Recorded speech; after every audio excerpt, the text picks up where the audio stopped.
ಶ್ರೀರಾಮನವಮಿ ಅನ್ನಪ್ರಸಾದವನ್ನ ಸೇವಿಸಿ ಗ್ರಾಮಸ್ಥರು ಅಸ್ವಸ್ಥರಾಗಿರುವ ಘಟನೆ ದೇವನಹಳ್ಳಿ ತಾಲೂಕಿನ ಬೆಟ್ಟೇನಹಳ್ಳಿ ಗ್ರಾಮದಲ್ಲಿ ಆಗಿದೆ. ಶ್ರೀರಾಮನವಮಿ ಇತ್ತಲ್ಲ, ಆಗ ಪ್ರಸಾದ ಕೊಟ್ಟಂತಹ ಸಂದರ್ಭದಲ್ಲಿ 200ಕ್ಕೂ ಹೆಚ್ಚಿನ ಗ್ರಾಮಸ್ಥರು ಇದೀಗ ಸುತ್ತಮುತ್ತ ಇರುವ ಖಾಸಗಿ ಆಸ್ಪತ್ರೆಗಳಿಗೆ ದಾಖಲಾಗಿದ್ದಾರೆ. ಆರೋಗ್ಯ ಸಿಬ್ಬಂದಿ ಗ್ರಾಮಕ್ಕೆ ಬಂದು ಹಲವರಿಗೆ ಪ್ರಾಥಮಿಕ ಚಿಕಿತ್ಸೆ ಕೂಡ ಕೊಟ್ಟಿದ್ದಾರಂತೆ. ತೀವ್ರ ಅಸ್ವಸ್ಥಗೊಂಡವರನ್ನ ಆಂಬ್ಯುಲೆನ್ಸ್ ಮುಖಾಂತರ ಬೇರೆ ಕಡೆಗೆ ಶಿಫ್ಟ್ ಮಾಡ್ತಾ ಇದ್ದಾರೆ.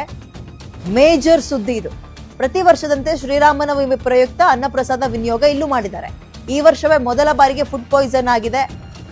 ಘಟನೆಯಿಂದ ಗ್ರಾಮಸ್ಥರಲ್ಲಿ ಆತಂಕ ಹೆಚ್ಚಾಗಿದೆ. ಇಷ್ಟು ದೊಡ್ಡ ಅನಾಹುತವಾದ್ರೂ ಕೂಡ ಗ್ರಾಮಕ್ಕೆ ಅಧಿಕಾರಿಗಳು ಬಂದಿಲ್ಲ. ಯಾರದ್ರ ಹೊಣೆ ಹೊತ್ಕೊಂಡಿದ್ರು, ಹೇಗ್ ಮಾಡಿದ್ರು, ಯಾವ್ದಾದ್ರು ವೈಷಮ್ಯ ಇತ್ತ?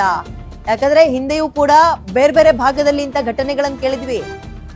ಯಾರದ್ದೋ ದ್ವೇಷಕ್ಕೆ ಇಂತಹ ಪ್ರಸಾದ ನಡೆಯುವ ಕಾರ್ಯಕ್ರಮಗಳಿಗೆ ಬಂದು ಆ ದ್ವೇಷಕ್ಕೆ ವಿಷ ಸೇರಿಸೋಗಿರೋದನ್ನು ಕೂಡ ನೋಡಿದೀವಿ. ಅಂದ್ರೆ ಇಲ್ಲಿ ನೇರವಾಗಿ ಹಂಗಾಗಿದೆ ಅಂತ ಹೇಳ್ತಿಲ್ಲ. ಫುಡ್ ಪಾಯ್ಸನ್ ಆಗಿದೆ ಅಂದ್ರೆ ಕಾರಣ ಏನು? ಹೈಜೀನ್ ಮೇಂಟೈನ್ ಮಾಡಿರ್ಲಿಲ್ವಾ? ಸಾಮಾನ್ಯ ಪ್ರಸಾದದಲ್ಲಿ ಹಂಗಾಗಲ್ಲ. ಯಾಕೆ ಅಂತ ಹೇಳ್ತೀನಿ.